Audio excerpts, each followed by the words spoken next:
This is The Image. It is a subscriber show where we look through some fantastic images taken by Dave from Propaganda throughout the season.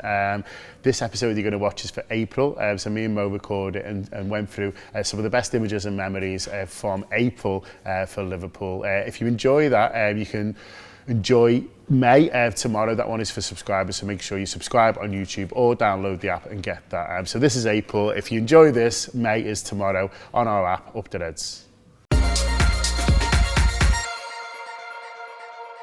Hello, it's The Image. It's the end of the season. We've got a couple left to do because Liverpool decided to start playing every 3 days. So we got a little bit behind. So in this episode, we're going to focus on April. And then we're going to do another one in a few days, which is looking at May. But it's John Gibbons with Mo Stewart. And yeah, this is April, Mo. Do you remember it?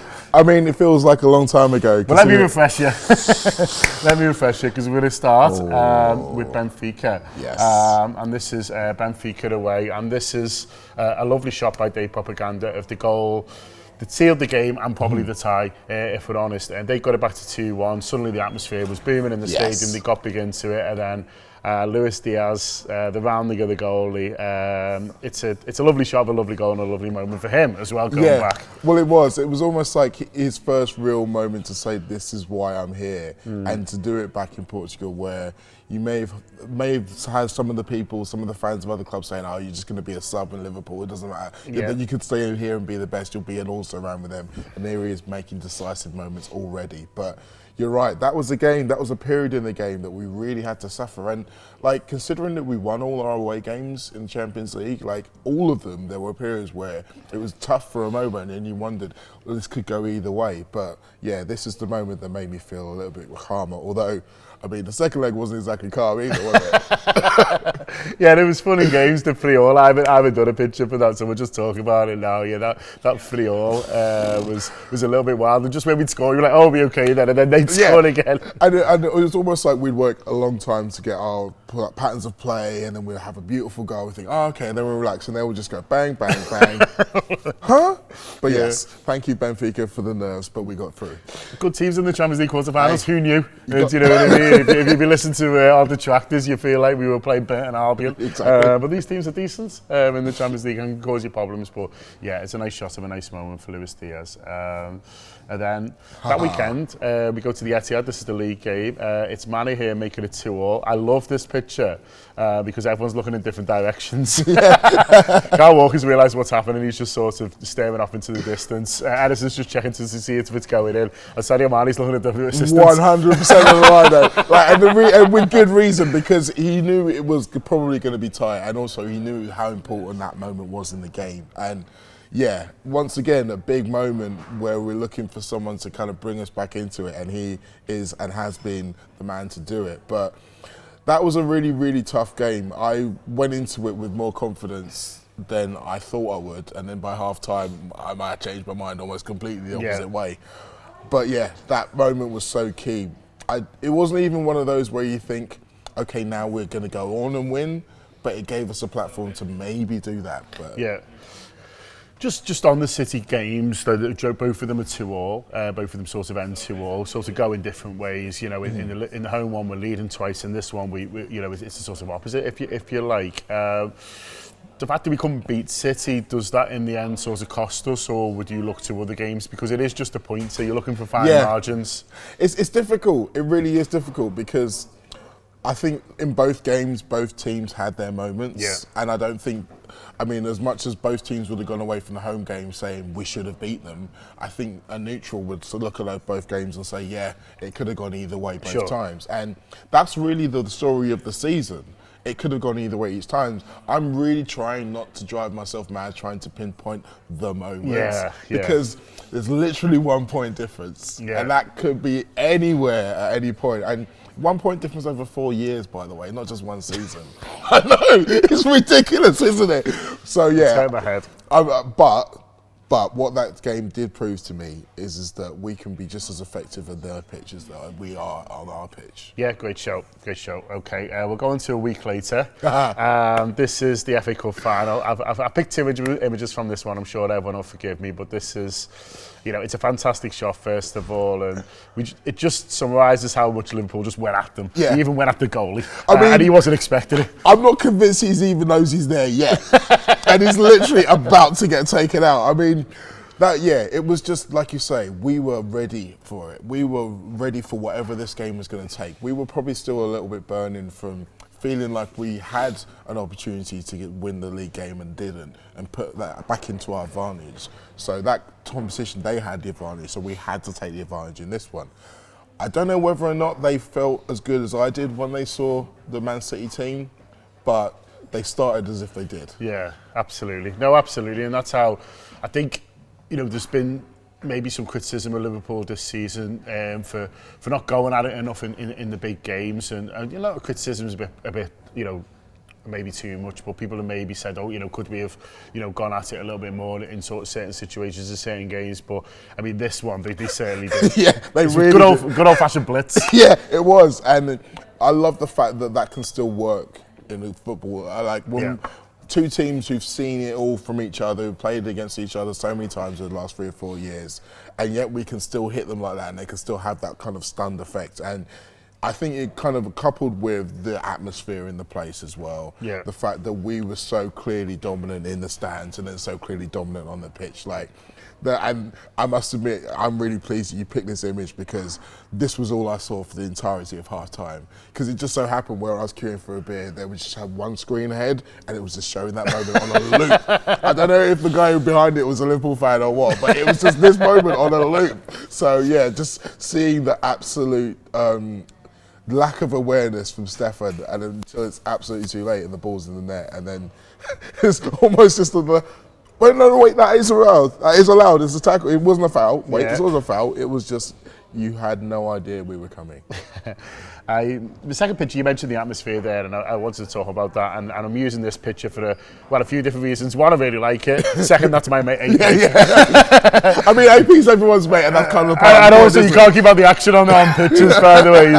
I might do an image special for AP at the match this season, because I could do it. But thirdly, the main reason I wanted to use this image was you just talked about the atmosphere, and it's one of the most incredible atmospheres that I've been part of. Certainly in a neutral situation, and certainly at Wembley, I think plenty of us have been guilty in the past of saying, it's always a crap atmosphere at Wembley. Well, we can't say that anymore, because everyone can point to the semi-final. It was unreal, and you were obviously there. Yeah, it was. And I think it was almost like the League Cup final had delivered a trophy and a win. So it was like the club had good memories of going there again. And like I said, it was a big game against Man City, and everyone was just up for it. And I feel, for me, the feeling I have of that game, loads of times I was thinking, this might be tricky, then it wasn't. Like, the traffic getting down there, I thought it was going to be tricky. It wasn't. Yeah. Like, getting a pint in the pub on the way there, I thought it would be tricky. It wasn't.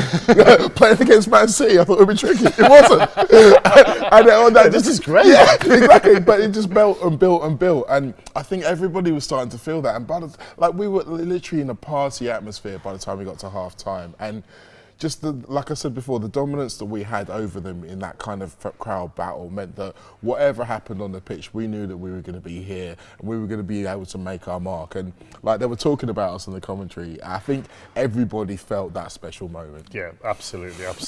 Okay, we'll move on from there to Everton. This is a week later. I've got 3 images from this, to be honest with you, because Dave took so many wonderful ones, but it's a great shot. I love Jota's celebration. I love, obviously, Robertson. You've got the crowd in the background, the dejected Everton players, and it was a big release when this went in. I was in the Cop for this game, actually, and it was a big release when this went in, because they had frustrated us. Oh, God, it was such an annoying game. Like, I think that was the angriest I've been at Anfield this season, like at points in that game. More with them than with us. But to be fair, as equally with the referee as with the Evertonians. But you're right, that moment when we had the goal, and the fact that it was Robbo as well, who is literally their, he's their second nemesis. Like, I mean, we're going to probably come on to their first nemesis in a minute. Yeah. But he really is their second. They hate him a lot. Yeah. And so the fact that he was there, and you could feel all of that, and you could see it all in this picture, and like that image, that fire was in literally everybody else in the stands. We'll flick on to the next one because I've got another one on Andy Robertson, which is exactly what you're talking about. It's some shot. I hope he's got that on his wall.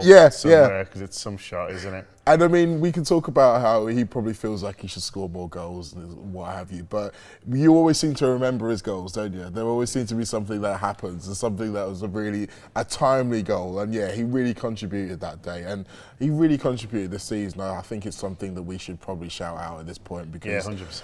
He had the test as a Liverpool player for probably the first time since he's become a regular, and he's passed it with absolutely flying colours. So yeah, all the best.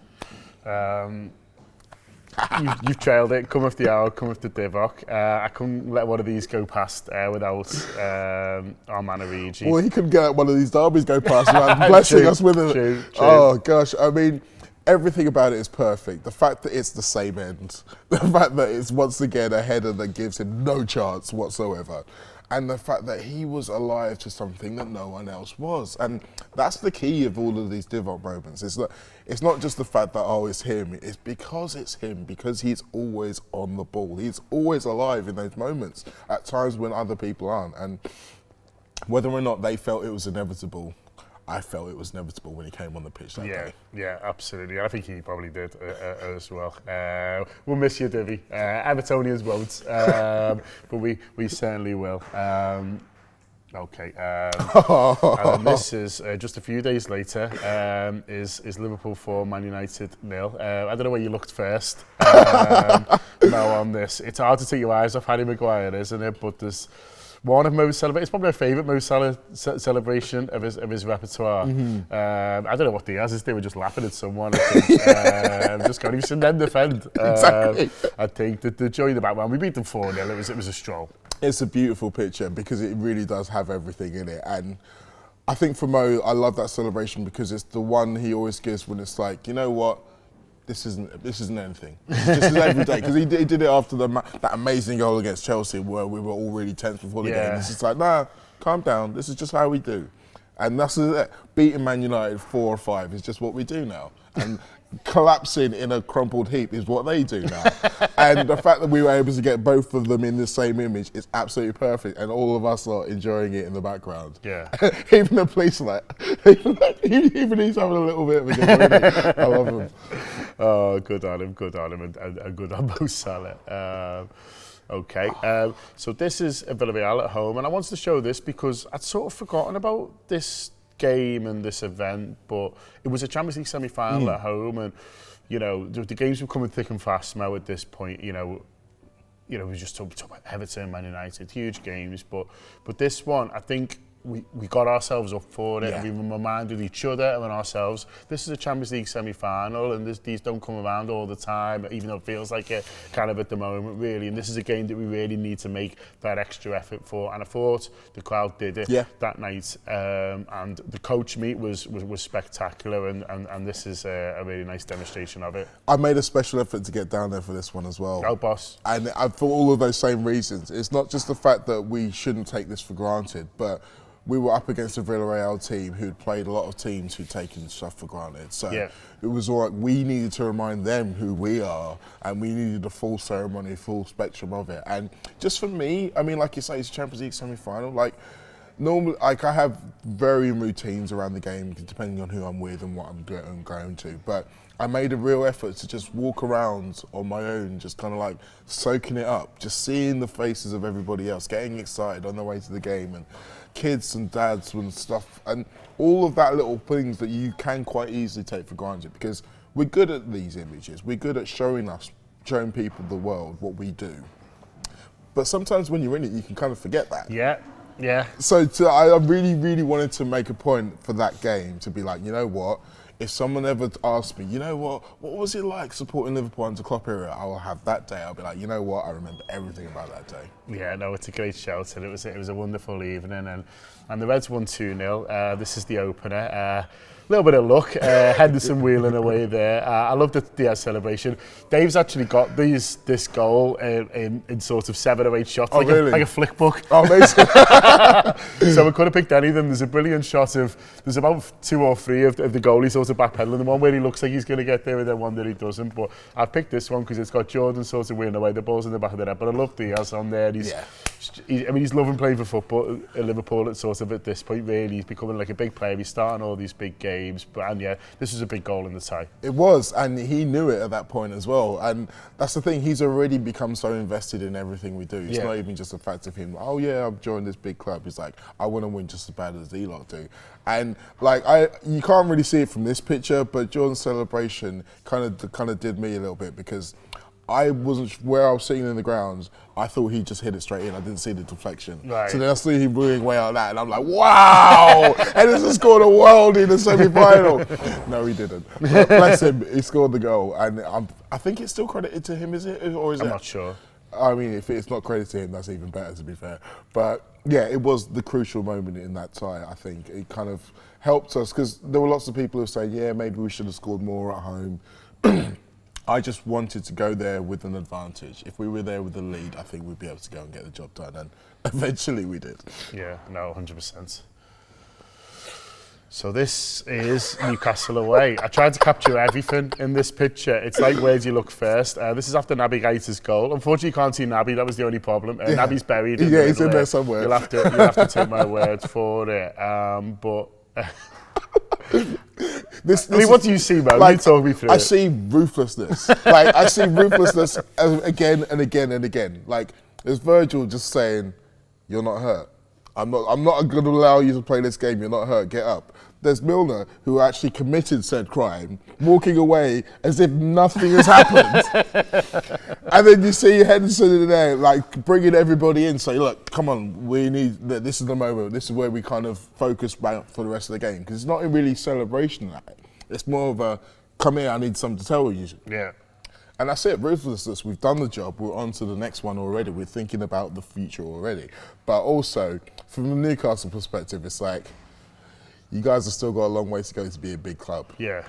Oh, that's it. I think they've done really well. They had a fantastic... I think they'd won 6 home games in a row, handy when we went there. But really, I thought we were comfortable that day. You know, I mean, I was watching by a swimming pool in Benidorm, so maybe not the best choice of, you know... I mean, I was never going to be anxious in that sort of situation. But I think I was watching it thinking, even at 1-0, I was thinking, like, you know, we just got these at arm's length. Yeah, I mean, I think it was one of those games. It was the early kickoff. And so there were lots of potential banana skins, but the way we were at that point in the season, the mode we were in, there was no fear. Because, I mean, obviously Milner himself was a shock that it was starting for a lot of people. And, I mean, he emphatically proved It was unreal, yeah. In fact, this image is pretty much a good personification of his entire performance.